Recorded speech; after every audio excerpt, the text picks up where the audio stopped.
wheels kick and the wind song and the white sails shaking, and a grey mist on the sea's face and a grey dawn breaking.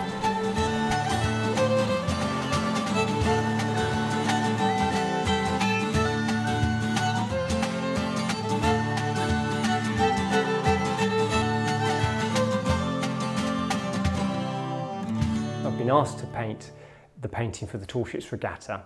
When the tall ships roll into Falmouth and into the Royal Borough of Greenwich, they're going to bring a huge carnival with them. And that's what I want the children to get from my painting. I want them to make their own response to the painting visually using art if they want to. And they can use paints, they can use collage, they can use an iPad or a tablet or a smartphone. But I get them all painting, but that's not always practical. There are loads of ways to do it. Professional writers, they've looked at the painting and it's radiated their story to them, the poem to them, a play to them, to those writers. We want the children to also read those pieces of text and then, if they want to, write their own poem, their own play, write their story, the story that they get from my painting.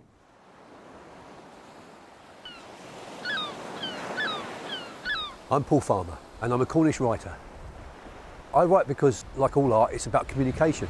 And these days we have lots of different kinds of communication. We use mobile phones a lot, but in the old days, the tall ships were all about communication. If you wanted to communicate with anyone overseas, you did it by way of tall ships. And on this quay where we are now, in Falmouth, the news of Nelson's death at the Battle of Trafalgar came, and it took over a week for that information to arrive on the schooner Pickle. It's a great thing for Falmouth, and it's very inspiring. The painting's very full of joy and colour as well. It reflects very much what it feels like to be in Falmouth when the tall ships are in the port. It manages to get across the feeling of a great number of people all coming together for one cause. I'm writing a story about the tall ships. Now it's your turn. My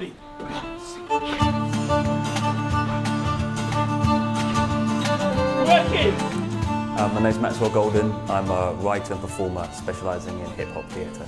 I remember just being interested in words and making them rhyme and the way they sound and just having fun with it. Listening to music was a big influence. Just feeling like it was a fun way to spend my time.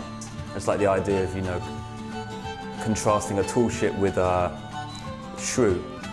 100 years on, people will still be amazed when they see one, like the sense that it's still got that power. The first thing that strikes you is just the amazing amount of colour, like the vibrancy and excitement, the fireworks, sky. So this picture of John's has really inspired me to make my own rap, and now it's your turn. The waves started to build up once more, rolling and breaking in all directions. The calm was replaced first by an eerie whistling, then a low hum. Hello, my name is Damian Dibben. I am the author of the History Keepers series of books. I write stories, they're both adventure stories, but they're films about the past and history. And they're really inspired by all the people who changed the world. Tall ships just have this incredible romance. They immediately take me back to times in history. I just received this painting yesterday and I'm already completely in love with it. I was drawn immediately to the fireworks here at the top, but the sort of celebratory subject matter of it really grabs me. So I'm incredibly excited to start my piece of writing inspired from this fantastic painting. So now it's over to you. I'm James Graham and I'm a writer. I write plays for the theatre, TV dramas for television and also films. From a very young age I've loved writing stories, telling stories, I've loved watching stories and I think there's something about taking people on a journey and inventing characters and worlds and adventures that just really excites me.